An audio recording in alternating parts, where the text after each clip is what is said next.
Assalamu alaikum dear students, how are you? I am your teacher Shugupta Kadir. So students, let's start its class 7th social science, and the topic is from his geography book, and the topic is our changing earth. Today I'm going to teach you the last part of this lesson, and we are going to solve some of its textual questions. So students, let's start.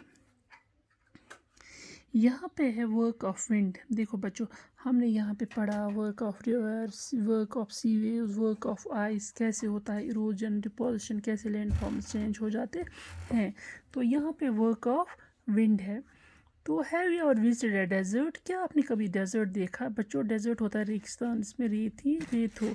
Try to collect some pictures of the sand dunes. ठीक है, यहाँ पे हमें पढ़ना है sand dunes के बारे में पढ़ना है, मशरूम रॉक्स के बारे में पढ़ते हैं, लोइस के बारे में पढ़ना है, यहाँ पे लैंड फॉर्म्स कैसे बनते हैं रेगिस्तान में, डेजर्ट में. An active agent of erosion and deposition in the deserts is wind.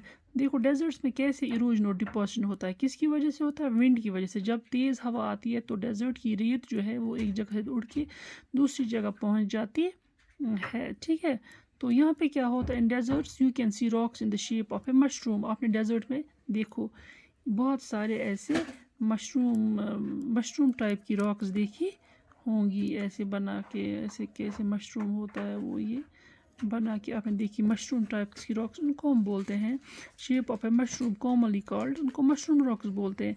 Winds Erode the lower section of the rock more than the upper part.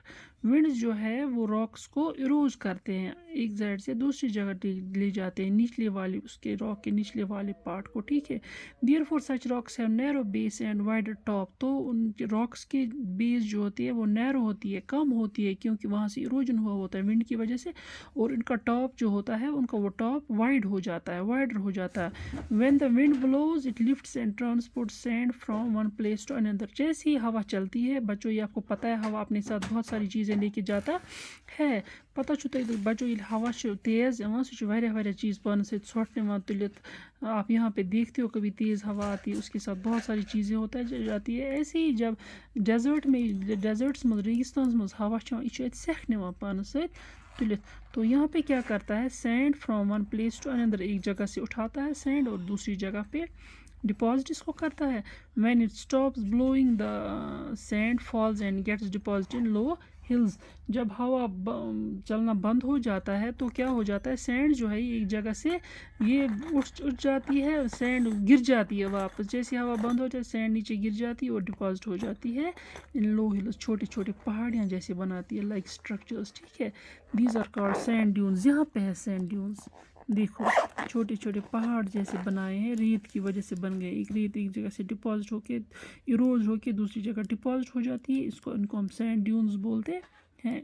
When the grains of sand are very fine and light, जब sand बहुत ही हल्की हो और साफ़ सुथरी sand हो और हल्की हो, the wind can carry it over very long distance. और जो विंड है, जो हवा है, इसको बहुत लाइट, जो हल्की सी रेत होती है, इसको जो विंड है ये इसको बहुत दूर तक छोड़ आती है, बहुत दूर तक कैरी करती है, लॉन्ग डिस्टेंसेस, बहुत दूर फासले तक ले जाती है.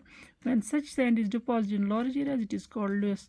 जब बहुत सी दूर एरिया में कहीं जाके सैंड डिपॉजिट हो जाती है, उनको हम बोलते हैं loess. Large deposit of loess is found in China. China में बहुत सारी डिपॉजिट्स ऑफ लोइस है. ठीक है, ये यहाँ पे देखा आपने wind of work of wind, कैसे हवा की वजह से डेजर्ट्स में एक जगह से दूसरी जगह रेत उठती है, और मशरूम रॉक्स होती कैसी होती है, सैंड ड्यून्स कैसे बनते हैं, लुइस कैसे बनता है. तो स्टूडेंट्स, यहाँ पे हम स्टार्ट करेंगे कुछ ऐसे इसके टेक्सचुअल क्वेश्चंस हैं. Answer the following questions. Why do the plates move. Plates क्यों मूव करते हैं? हाँ,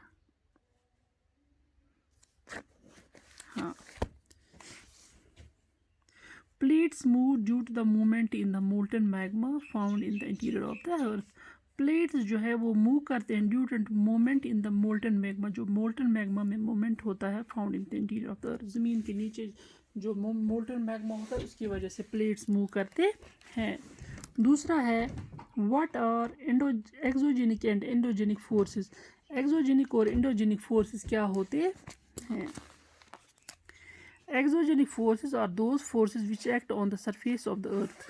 Exogenic forces جو ہے وہ فورس ہے جو زمین کی سطح کے اوپر کام کرتے ہیں، ایکٹ کرتے ہیں. فار ایگزامپل ویدرنگ ہوتی ہے، راکس کا ٹوٹنا ویدرنگ بولتے ہیں اس کو. گریڈیشن ہوتا ہے، ایروجن ہوتا ہے، ایک جگہ سے دوسری جگہ کی چیز ڈپازٹ ہوتی ہے، پھر دوسری جگہ ایروجن ڈپازیشن، یہ ساری چیزیں ایکزوجینک ہے جو زمین کے اوپر ہوتی ہے. اینڈوجینک فورسز ہوتا ہے جو زمین کے اندر ہوتی ہے. اور those forces which originate in the interior of the earth and cause change on the surface of the earth. یہ زمین کے اندر یہ ہوتی ہے یہ فورسز، بٹ کام کرتی ہے، بٹ اس کی زمین کی اوپر والی سطح چینج ہو جاتی ہے، لینڈ فارم چینج ہو جاتے ہیں. فار ایگزامپل والکینوز آپ کو پتہ ہے، ارتھ کوئک بھی آپ نے پڑھا ہے. تو اس کے بعد کیا ہے، واٹ از ایروجن؟ ایروجن کیا ہوتا ہے بچوں؟ Erosion is the wearing away of the landscape by different agents like running water, glacier, wind, اور یہاں پہ ہے ground water and sea waves. Erosion ہوتا ہے ایک جگہ کی مٹی، ایک جگہ کی چیزیں دوسری جگہ پہنچنا، ایک جگہ سے نکل کے دوسری جگہ پہنچنا. یہ کس کی وجہ سے ہوتے ہیں ایجنٹس؟ کون کون سے اس کے ہیں؟ رننگ واٹر، بہتا ہوا پانی ہے، جیسے گلیشیئر میں ہوتا ہے، ریورس میں ہوتا ہے، جو آپ نے پڑھا ہے کیسے ہوتا ہے لینڈ فارم چینج. تو گلیشیئر ہے، ٹھیک ہے، جو میں نے بولا. ونڈ ہے، تیز ہوا، جیسے آپ نے ڈیزرٹ میں پڑھی. گراؤنڈ واٹر ہے جو زمین کے اندر پانی ہوتا ہے، وہ کیسے زمین کی شیپ کو چینج کرتا ہے، زمین کو کیسے کھسکاتا ہے، ایروج کرتا ہے. اینڈ سی ویوز، اور سمندر کی لہریں کیسے کام کر کے لینڈ فارم کو چینج کرتی ہے، کیسے وہ بناتی ہے بیچ ویچ وہاں پہ. ٹھیک ہے، جو بیچ بنتے ہیں سمندر پہ وہ کس سے بنتے ہیں؟ ایروجن سے. ٹھیک ہے، یہاں پہ کچھ کوشچنز ہم نے تین پارٹس اس کے کیے ہیں. میں آپ کو بچوں یہ اپنی پرسنل واٹس ایپ، آپ لوگوں کے پرسنل واٹس ایپ نمبرس پہ بھی یہ کوشچن آپ کو میں بھیجوں گی، تو ان کو اپنے نوٹ بک میں نوٹ کر لینا. سو اسٹوڈنٹس آج کے لیے اتنا ہی. کل انشاءاللہ ہم اس کے پینڈنگ کوشچنس کریں گے اور تھوڑی سی بک ورک ہے یہ بھی کمپلیٹ کریں گے. ٹل دین اللہ حافظ. Stay home, stay safe, stay life.